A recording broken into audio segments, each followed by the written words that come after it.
Au nom du Père et du Fils et du Saint-Esprit, que le Seigneur vous donne un cœur attentif et généreux et qu'il soit toujours avec vous. Nous sommes dans l'attente et dans la recherche de ce qui peut combler nos vies et nous rendre heureux, heureuses. En ce dimanche, que le Seigneur nous apprenne à discerner sa présence qui n'est pas au loin, mais en chacun de nos cœurs. Seigneur Jésus, toi qui as montré la richesse de Dieu dans ta pauvreté, prends pitié de nous. Prends pitié de nous. Ô Christ, toi qui as fait voir la puissance de Dieu dans ta faiblesse, prends pitié de nous. Prends pitié de nous. Seigneur, toi qui nous as appris la sagesse dans le scandale de la croix, prends pitié de nous. Prends pitié de nous. Que Dieu, dont la puissance est celle de l'amour, nous fasse miséricorde, qu'il nous pardonne nos péchés et nous conduise à la vie éternelle.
Prions le Seigneur.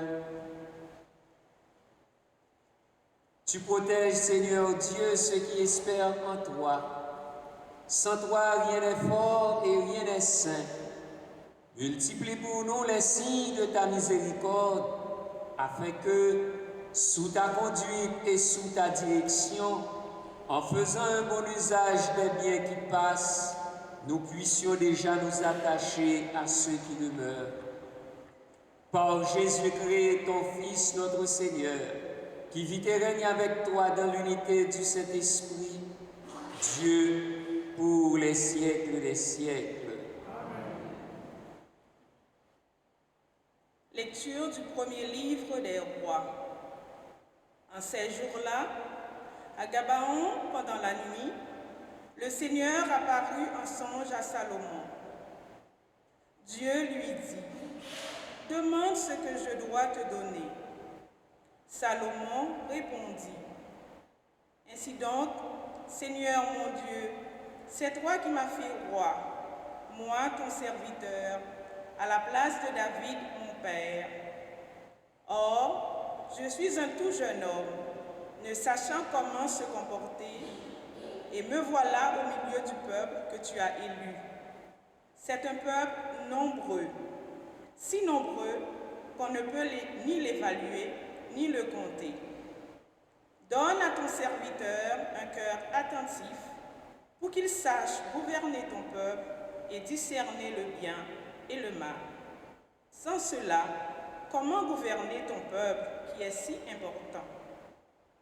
Cette demande de Salomon plut au Seigneur qui lui dit, puisque c'est cela que tu as demandé, et non pas de longs jours, ni la richesse, ni la mort de tes ennemis, mais puisque tu as demandé le discernement, l'art d'être attentif et de gouverner, je fais ce que tu as demandé.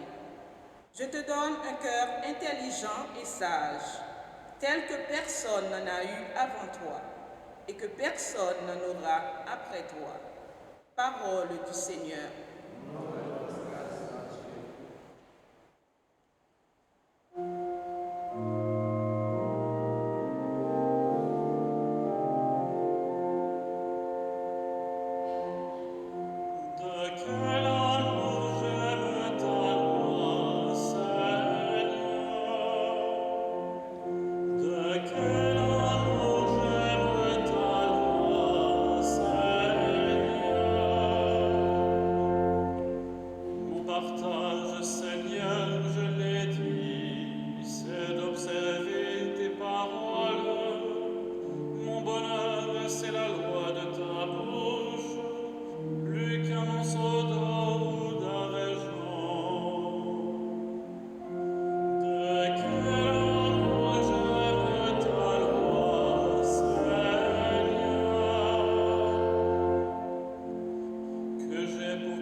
Lecture de la lettre de Saint Paul, apôtre aux Romains. Frères, nous le savons, quand les hommes aiment Dieu, lui-même fait tout contribuer à leur bien, puisqu'ils sont appelés selon le dessein de son amour.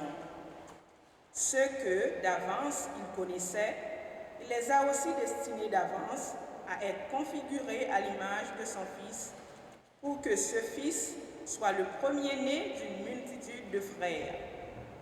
Ceux qu'il avait destinés d'avance, il les a aussi appelés. Ceux qu'il a appelés, il en a fait des justes. Et ceux qu'il a rendus justes, il leur a donné sa gloire. Parole du Seigneur.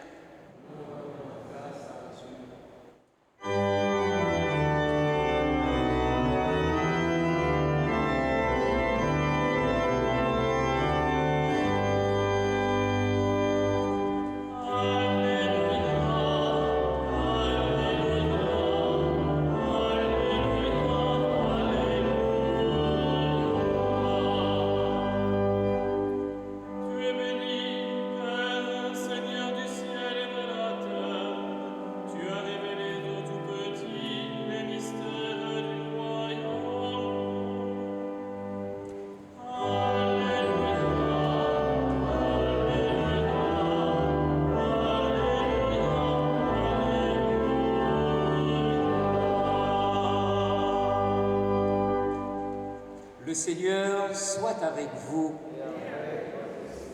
Évangile de Jésus-Christ selon saint Matthieu. En En ce temps-là, Jésus disait à la foule ces paraboles. Le royaume des cieux est comparable à un trésor caché dans un champ. L'homme qui l'a découvert le cache de nouveau. Dans sa joie, il va vendre tout ce qu'il possède et il achète ce champ. Ou encore, le royaume des cieux est comparable à un négociant qui recherche des perles fines. Ayant trouvé une perle de grande valeur, il va vendre tout ce qu'il possède et il achète la perle. Le royaume des cieux est encore comparable à un filet que l'on jette dans la mer et qui ramène toutes sortes de poissons. Quand il est plein, on le tire sur le rivage, on s'assit, on ramasse dans les paniers ce qui est bon et on rejette ce qui ne vaut rien. Ainsi en sera-t-il à la fin du monde. Les anges sortiront pour séparer les méchants du milieu des justes et les jetteront dans la fournaise. Là, il y aura des pleurs et des grincements de dents. Avez-vous compris tout cela? Ils lui répondent, oui. Jésus ajouta, c'est pourquoi tout scribe devenu disciple du royaume des cieux est comparable à un maître de maison qui tire de son trésor du neuf et de l'ancien. Acclamons la parole de Dieu.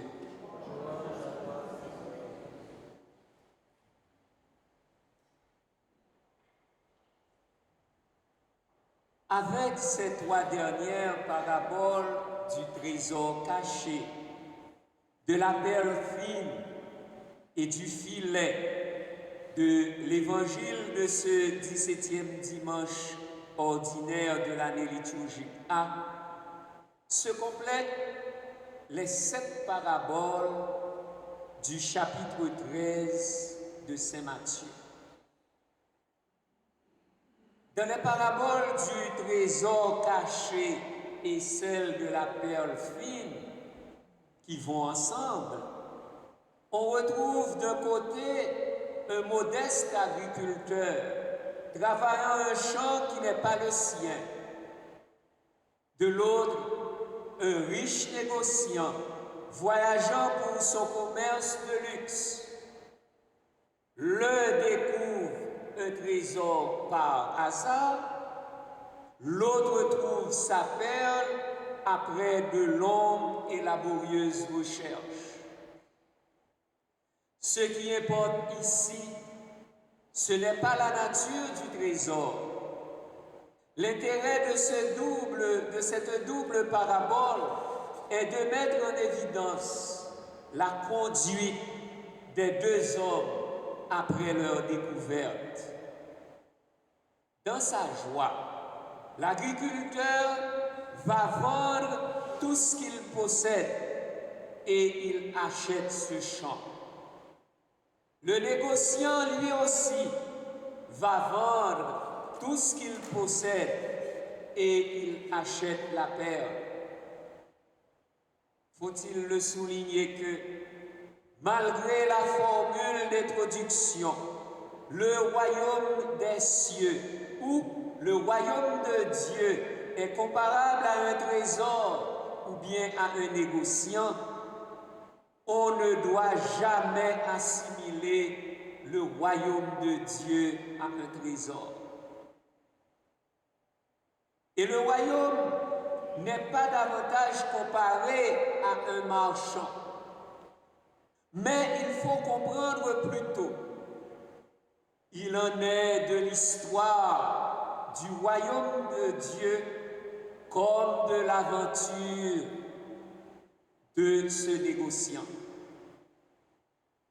On peut noter aussi l'habileté des deux hommes. Étant donné que cet agriculteur n'est pas le propriétaire du champ, en découvrant le trésor, il le cache de nouveau. Puis, réunissant tout ce qu'il possédait, achète le champ pour sa valeur agricole et devient donc propriétaire du trésor et du champ. De même, le riche négociant n'hésite pas devant la perle unique à tout liquider pour l'acquérir. Ainsi donc, la pointe, l'aboutissement de ces deux paraboles de Jésus est dans le contraste entre la découverte du trésor et la décision qu'elle provoque. Voilà que les deux hommes, en vendant tout ce qu'ils possédaient, trouvent exactement ce qu'il leur fallait pour acquérir le champ ou la perle convoitée. N'est-ce pas ainsi qu'il nous faut savoir profiter de la découverte du royaume de Dieu pour changer notre vie? Ces deux paraboles de Jésus nous invitent à saisir l'occasion exceptionnelle du royaume, saisir la bonne nouvelle de l'Évangile qui passe, tout laisser, tout vendre pour vivre pleinement du salut qui nous est donné en Jésus-Christ. Alors, il serait impardonnable de manquer le royaume de Dieu. N'est-il pas aussi le moment unique de décider de vivre avec Dieu et pour Dieu, comme le proclamait Jésus au début de sa prédication? Convertissez-vous, car le royaume des cieux est proche. Au lieu de porter exclusivement sur l'urgence de la décision, l'attention s'arrête aussi désormais sur les exigences de l'engagement. En effet, l'agriculteur et le négociant sont devenus des modèles pour le disciple chrétien qui doit savoir chercher d'abord le royaume de Dieu et sa justice et répondre à l'appel de Jésus au jeune homme riche: va, vends tout ce que tu possèdes, puis viens et suis-moi.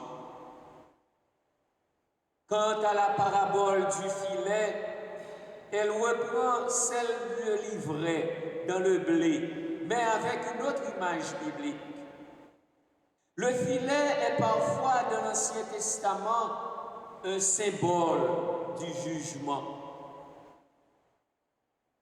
Jésus enseigne ici que Dieu, le maître de la moisson, agit de la même façon que ces pêcheurs qui ramassent tout, les poissons impurs comme les purs, avant de procéder à un tri très sévère. Inauguré par Jésus, le royaume atteindra un jour sa plénitude. Ainsi, Dieu ramènera à lui le filet plein. Donc, à la fin du monde, Dieu fera le tri définitif. À noter que le moment de la séparation entre méchants et bons n'est pas encore venu. L'explication qui est ensuite fournie semble calquée sur celle de l'ivraie. Les pécheurs deviennent comme les moissonneurs, des anges. Cette mise en garde de Jésus veut pour nous vaut pour nous dans l'Église comme pour d'autres. Les anges sortiront pour séparer les méchants du milieu des justes et les jeteront dans la fournaise. Là, il y aura des pleurs et des grincements de dents. Après cette dernière parabole, Jésus demande aux disciples, « Avez-vous compris tout cela ?» Ils lui répondent, « Oui. » Comprendre est le mot-clé de toute la première partie de ce chapitre 13 de Matthieu. Sans nul doute, par ces paraboles, Jésus veut nous faire entrer progressivement dans l'intelligence spirituelle des secrets du royaume, afin de devenir ses disciples comme un scribe converti ou bien comme un maître de maison qui tire de son trésor du neuf et de l'ancien. À l'exemple du roi Salomon, demandons à Dieu le discernement, l'art d'être attentif et de gouverner, un cœur sage et intelligent. Et cela, demandons-le avec ferveur pour nos chefs d'État et de gouvernement, ceux d'ici et d'ailleurs, pour nos ministres dans l'Église, ainsi que pour tous les parents. Frères et sœurs bien-aimés, en cette semaine des Journées mondiales de la jeunesse à Lisbonne, Portugal, avec le pape François, à l'école de Jésus, le premier d'une multitude de frères qui nous enseigne la conduite à garder pour acquérir le royaume et le trésor de la vie éternelle. Engageons-nous donc à œuvrer pour que l'humanité entière puisse profiter du vrai bonheur que Dieu nous offre. Frères et sœurs, avons-nous, nous aussi, compris tout cela?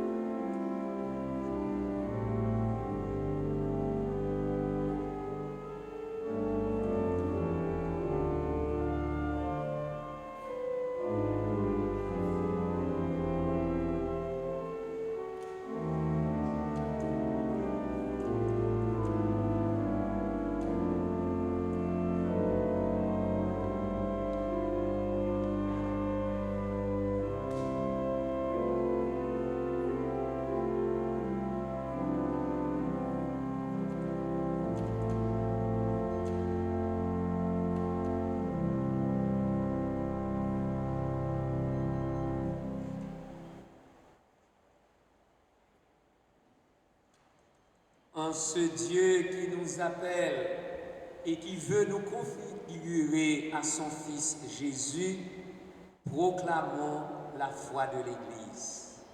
Je crois en Dieu, le Père Tout-Puissant, Créateur du ciel et de la terre, et en Jésus-Christ, son Fils unique, notre Seigneur, qui a été conçu du Saint-Esprit, est né de la Vierge Marie, a souffert sous Ponce Pilate, a été crucifié, est mort et a été enseveli, est descendu aux enfers le troisième jour, est ressuscité des morts, est monté aux cieux, est assis à la droite de Dieu le Père Tout-Puissant, d'où il viendra juger les vivants et les morts.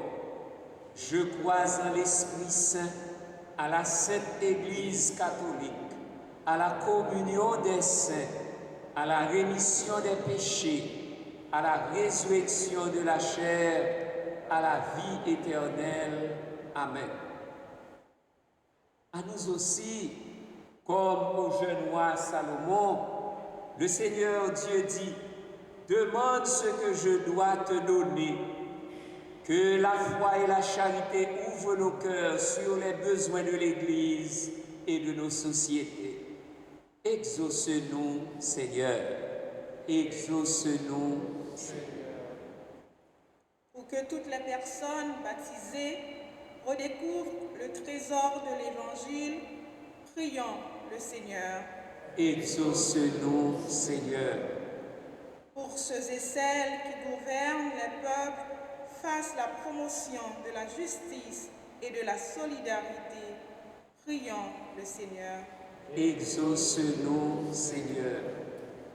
Pour que les malades, surtout durant le temps des vacances, reçoivent l'attention et les soins nécessaires, prions le Seigneur. Exauce-nous, Seigneur. Pour que les dirigeants des pays qui entreprennent des guerres ouvrent les yeux et leur cœur sur les nombreuses et innocentes victimes qui en souffrent, prions le Seigneur. Exauce-nous, Seigneur. Pour que les communautés chrétiennes soient de plus en plus hospitalières pour les gens venus d'ailleurs, prions le Seigneur. Exauce-nous, Seigneur. Entends, Seigneur, notre Dieu, nos prières. Exauce-les comme tu as accueilli favorablement la demande de Salomon. Toi qui veux le bien des hommes et des femmes du monde entier, par le Christ, notre Seigneur.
Ensemble au moment d'offrir le sacrifice de toute l'Église. Accueille, nous t'en prions, Seigneur, les dons prélevés pour toi sur tes propres largesses, que ces mystères très saints, où ta grâce opère avec puissance, sanctifie notre vie de tous les jours et nous conduise aux joies éternelles par le Christ notre Seigneur. Le Seigneur soit avec vous. Élevons notre cœur. Rendons grâce au Seigneur notre Dieu. Vraiment, il est juste et bon, pour ta gloire et notre salut, de t'offrir notre action de grâce toujours et en tout lieu, Seigneur, Père très saint, Dieu éternel et tout-puissant, par le Christ notre Seigneur. Dans le mystère de sa part, il a fait une œuvre merveilleuse, car nous étions esclaves de la mort et du péché, et nous sommes appelés à partager sa gloire. Nous portons désormais ses noms glorieux, descendance choisie, sacerdoce royal, nation sainte, peuple racheté. Nous pouvons annoncer au monde les merveilles que tu as accomplies, toi qui nous appelles des ténèbres à ton admirable lumière. C'est pourquoi, avec les anges et les archanges, avec les puissances d'en haut et tous les esprits bienheureux, nous chantons l'hymne de ta gloire et sans fin nous proclamons.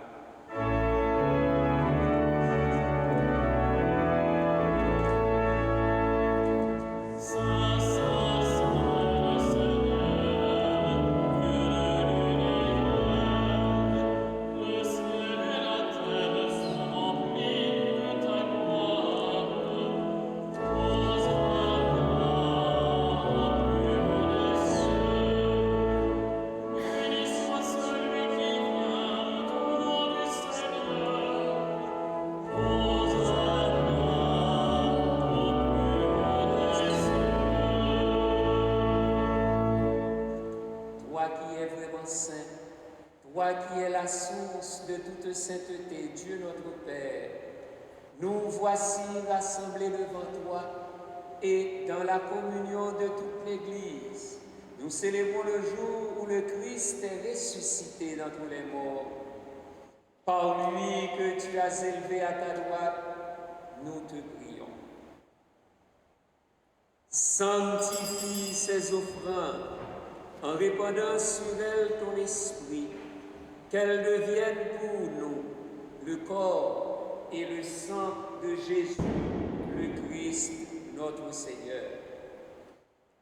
Au moment d'être livré et d'entrer librement dans sa passion, il prit le pain, il rendit grâce, il le rompit et le donna à ses disciples en disant: « Prenez et mangez-en tous, ceci est mon corps livré pour vous. »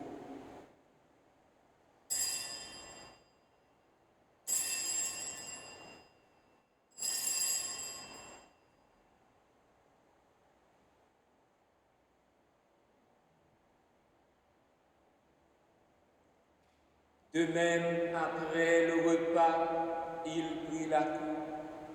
De nouveau, il rendit grâce et la donna à ses disciples en disant: « Prenez et buvez-en tous, car ceci est la coupe de mon sang, le sang de l'alliance nouvelle et éternelle, qui sera versé pour vous et pour la multitude en rémission des péchés. Vous ferez cela en mémoire de moi. »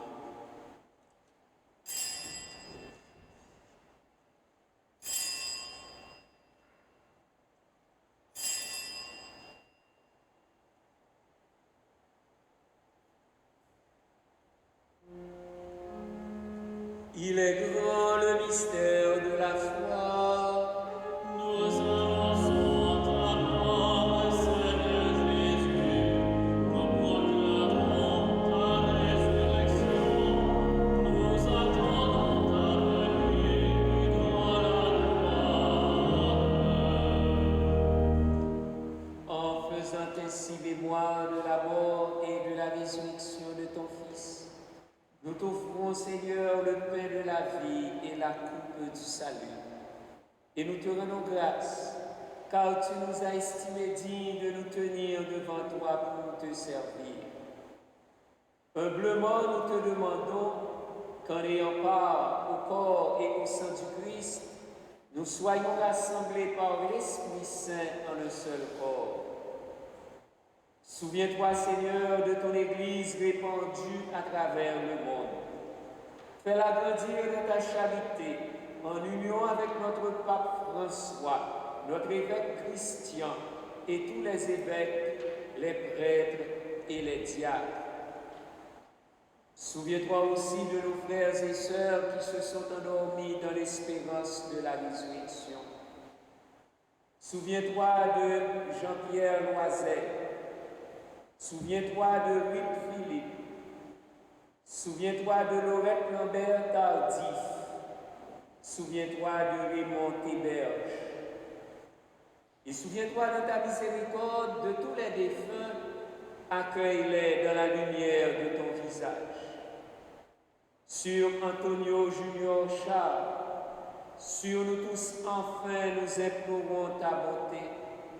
Permets qu'avec la Vierge Marie, la bienheureuse Mère de Dieu, avec Saint Joseph son époux, avec les apôtres, Saint Vincent de Paul et tous les saints qui ont fait ta joie au les âges, nous ayons part à la vie éternelle et que nous chantions ta louange et ta gloire par ton Fils Jésus, le Christ. Par lui, avec lui et en lui, à toi, Dieu, le Père Tout-Puissant, dans l'unité du Saint-Esprit, tout honneur et toute gloire pour les siècles des siècles. Unis dans le même esprit, nous pouvons dire avec confiance la prière que nous avons reçue du Sauveur. Notre Père qui es aux cieux, que ton nom soit sanctifié, que ton règne vienne, que ta volonté soit faite sur la terre comme au ciel. Donne-nous aujourd'hui notre pain de ce jour. Pardonne-nous nos offenses, comme nous pardonnons aussi à ceux qui nous ont offensés, et ne nous laisse pas entrer en tentation, mais délivre-nous du mal. Délivre-nous de tout mal, Seigneur, et donne la paix à notre temps. Soutenus par ta miséricorde, nous serons libérés de tout péché, à l'abri de toute épreuve, nous qui attendons que se réalise cette bienheureuse espérance, l'avènement de Jésus-Christ, notre Sauveur.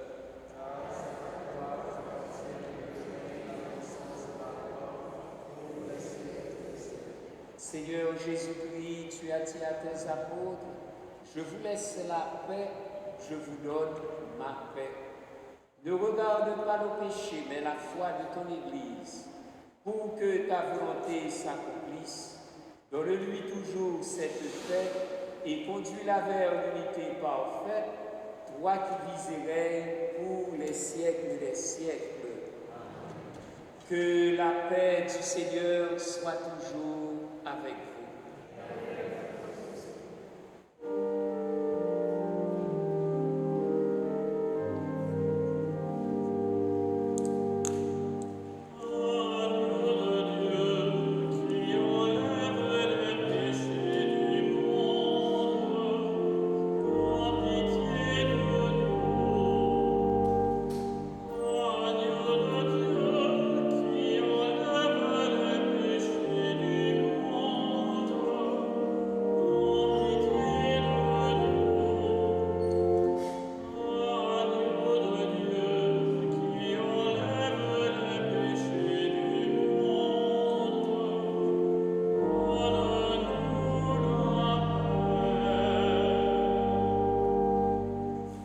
Voici l'agneau de Dieu, voici celui qui enlève les péchés du monde. Heureux les invités au repas des noces de l'agneau. Seigneur, je ne suis pas digne de te recevoir, mais dis seulement une parole et je serai guéri. Le corps du Christ.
Seigneur.